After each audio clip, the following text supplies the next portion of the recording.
Today I would like to talk about ladder company operations, or as it has become known as truck duties.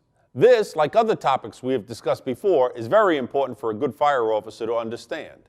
Many people have described truck duties as more of a support role on the fire ground. I take a slightly different approach. I look at fire ground operations like a finely tuned football team, where everyone has a role to play. Some run pumps, while others throw ladders and vent upper floor windows. They're both important and need to be done. Not everyone can hold the nozzle, just like not everyone can be the quarterback. Let's examine some of the main tasks the ladder company will carry out. I like to use the acronym LOVERS U, standing for laddering, overhaul, ventilation, forcible entry, rescue and search, salvage, and control of utilities.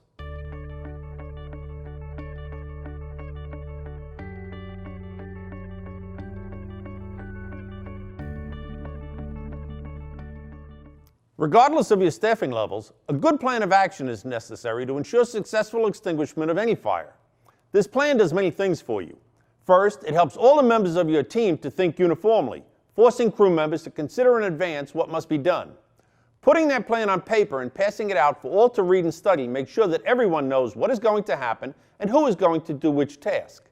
This also helps to establish a line of responsibility from the officer down to the probie.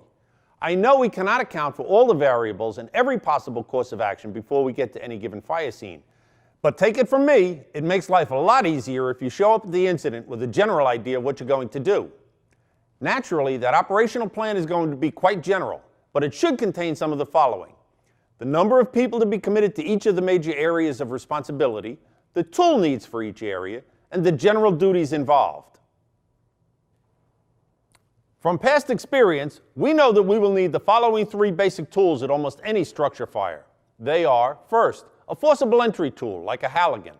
Second would be a flathead axe for striking power. And third, a hook or pike pole for opening walls and pulling ceilings.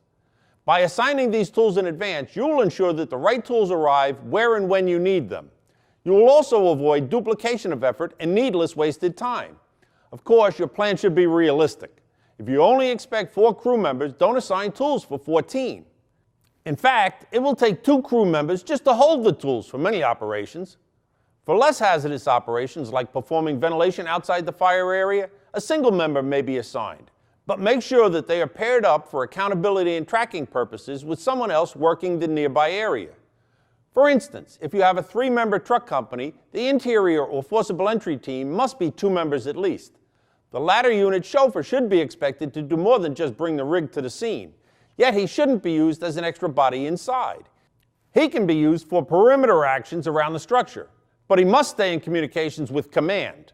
Of course, always comply with OSHA's 2 in and 2 out requirements when operating in any immediately dangerous to life and health atmosphere, also known as an IDLH. This buddy system must be used unless human life at risk demands immediate action to save that life. And if any member is assigned to work alone, make sure that they have the necessary training and experience for the task at hand. Also, I cannot stress enough the importance of having a radio available for that member, even if they are operating near the pump operator.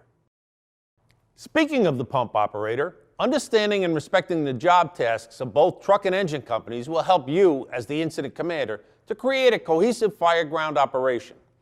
If you help your crew understand what the other guy goes through, that will provide incentive for them to get the job done as quickly, thoroughly, and safely as possible.